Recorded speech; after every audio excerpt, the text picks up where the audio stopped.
دور کرنے کے لیے ریویو پٹیشن جو ہے وہ اس حوالے سے داخل کر دیں تاکہ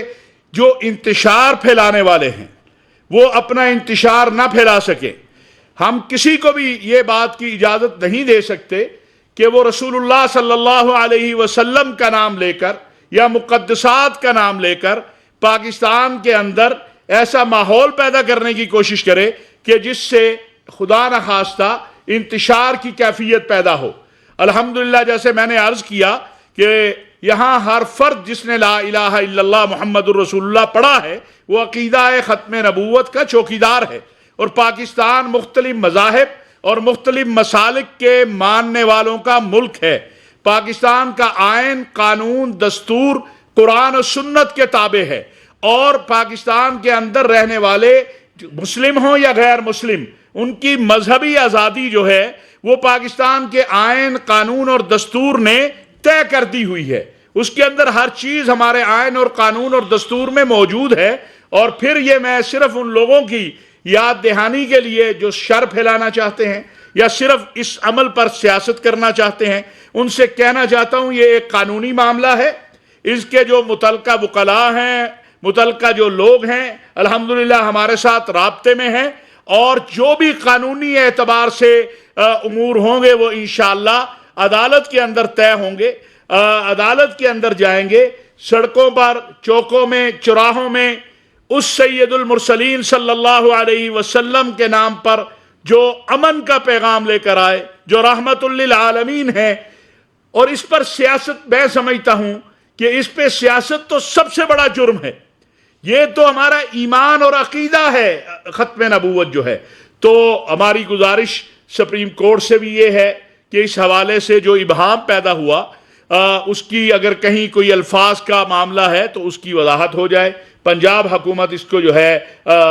اس کے حوالے سے ریویو پٹیشن اگر ضرورت ہے وہ ڈالے، اور ساتھ ساتھ علماء، مشائخ سے، عوام الناس سے میں بطور چیئرمین پاکستان علماء کونسل کے بھی ایک مسلمان ہونے کے ناطے، ایک ادنا سا محمد عربی صلی اللہ علیہ وسلم کی ختم نبوت کا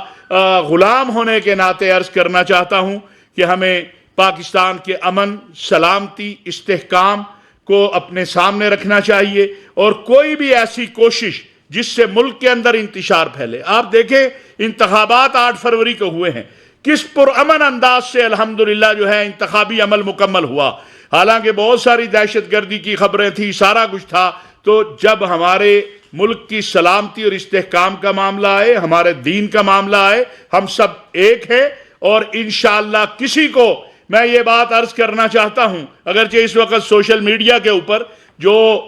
گالی گلوچ دینے والے ہیں، میرے نبی صلی اللہ علیہ وسلم نے تو فرمایا کہ مسلمان وہ ہے جس کی زبان اور ہاتھ سے دوسرا انسان محفوظ رہے، المسلم من سلم المسلمون من لسانہ و یدہ۔ اور ہمیں بھی گالیاں دی جا رہی ہیں کہ آپ لوگوں نے، او بھائی ہمارا ایک ایک جسم کا حصہ، ہماری روح آقا علیہ السلام کی حرمت پر قربان ہے۔ آپ لوگ خدا کا واسطہ ہے اپنی سیاست کے لیے، اپنے،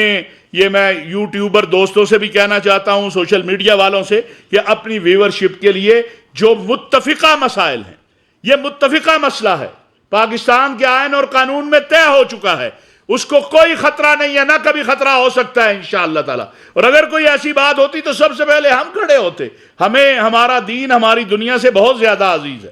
ہمیں آقا علیہ السلام کی محبت بہت زیادہ عزیز ہے ہر چیز سے۔ لہٰذا اس آج کی اس پریس کانفرنس کے بعد یہ بات سب کو جان لینی چاہیے کہ اس حوالے سے حکومت پاکستان کا موقف کیا ہے، اس حوالے سے گورنمنٹ پاکستان، ریاست پاکستان کا موقف کیا ہے، کہ پاکستان کے آئین، قانون اور دستور کے مطابق جو چیزیں طے ہو چکی ہیں نہ ان کو چھیڑا جا سکتا ہے، نہ ان کو کوئی چھیڑے گا۔ اور قرآن کریم کے تحفظ کی جو بات ہے تو میں نے جیسے عرض کیا کہ اللہ نے تو اس کا ذمہ لیا ہوا ہے، لیکن آپ کو ہر گلی میں، ہر سڑک پہ، ہر مسجد میں، ہر محلے میں آپ کو ہزاروں حفاظ ملیں گے۔ ابھی تراویحیں رمضان کی ابھی دیکھیں مسجدوں میں جگہ نہیں ہے، اتنے حافظ ہیں۔ تو الحمدللہ ہمارے ملک کے اندر اللہ تبارک و تعالیٰ کے فضل و کرم سے، قرآن سے، رسول اللہ صلی اللہ علیہ وسلم سے، اپنے وطن سے محبت کرنے والے وہ ہر کوئی ہے۔ ہاں جہاں تک ہمارے ملک میں رہنے والے غیر مسلموں کے حقوق کی بات ہے، جو آئین اور قانون دستور نے طے کیے ہیں، نہ ان سے کسی کو کمی کرنے دیں گے، نہ ہی کسی کو ان کے ساتھ